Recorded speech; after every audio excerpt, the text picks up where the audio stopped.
Winter na naman, kaya andito na naman kami, naglalaboy na naman kami sa garden. Ang ginaw, hindi ako nakapag-jacket. Ano ba yung tanim dito? Georgia at saka ano ba yung parsley o coriander, pero parsley walang amoy, hindi umaamoy.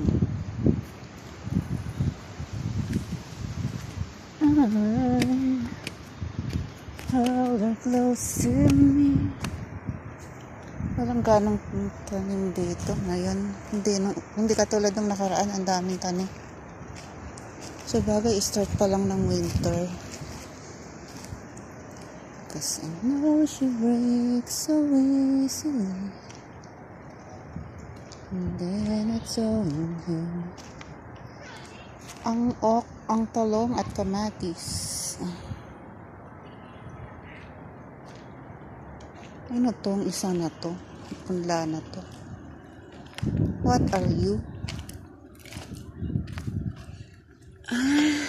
Molokia. Saluyot. Saloyot. Pero doon sa kabilang side, malalaki na yung tanim. Ayan, nag-pray na. Nag-pray na.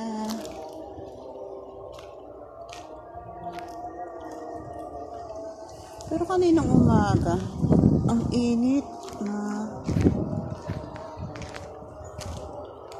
na ano lang siguro ako, nainitan lang ako kasi naglinis ako ng bahay.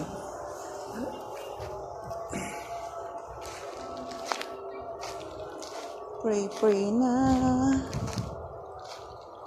Naalala ko nung nasa Dubai ako pagka ganyang sa loob ng bahay namin, ako naging music na namin yung Quran. Kung nakakaintindi lang ako ng Arabic kabisado ko na yung Quran maghapon. Ano kasi yung amo namin sa Dubai, para siyang mutawa. Napaka-religious niya. Talagang wala siyang ginagawa kundi magbasa ng Quran. Talagang sinusunod niya yung dasal. Hindi katulad ng amo ko dito, hindi ko man lang nakitang nagdasal. Dati, nagdadasal, ngayon hindi na. Ang laki na nito. Eggplant.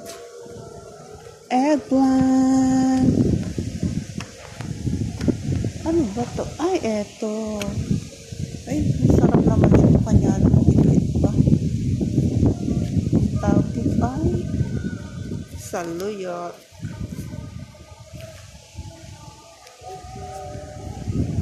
Sitaw. Ay, sitaw. Kamatis.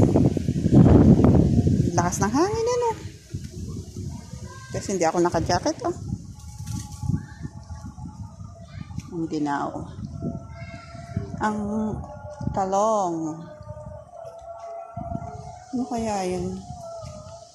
Ayun, maganda yun dyan. Nung last winter, ang daming Ito ang alokbati.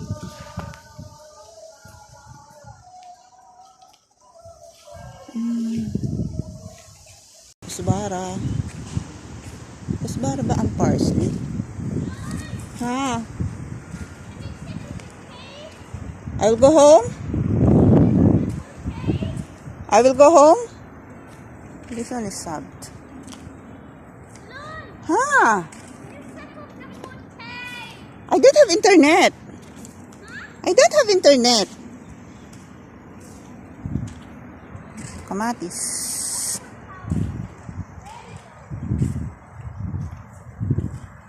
I don't have internet here, Saud. It's only in the house. Ano ba to? Talongges at saka tomat.